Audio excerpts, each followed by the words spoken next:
amb una reflexió que has fet abans, en PP, PSOE, me'n record, evidentment aquesta llei es va blindar amb un conseller de més, amb un govern en coalició amb PSOE, però sí que és veritat que cada vegada que hi ha un intercanvi entre PP i PSOE, explicaré el d'intercanvi, sempre perdem algun llençol a la bugada, ja sigui lingüísicament o territorialment, perquè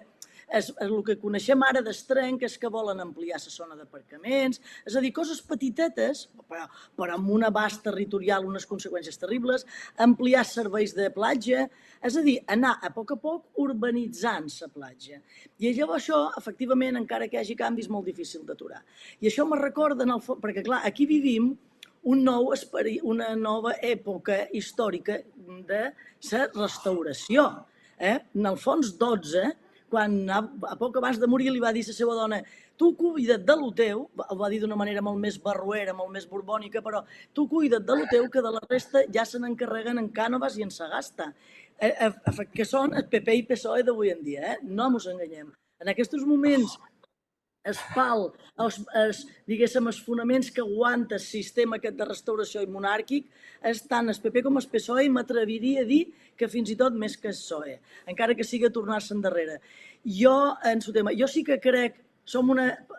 optimista antropològica,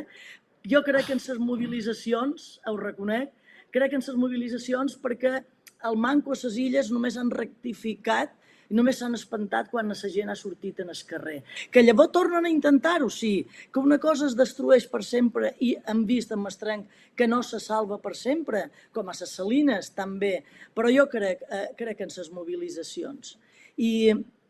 crec que ho hem de seguir intentant i no renunciar, perquè si hem arribat fins aquí 300 i més anys després, ha estat gràcies a la resistència ciutadana, no ha estat gràcies als polítics que ens han acompanyat, perquè efectivament tots aquests projectes neixen de fora de les illes, però per desgràcia necessiten còmplices aborígens necessaris.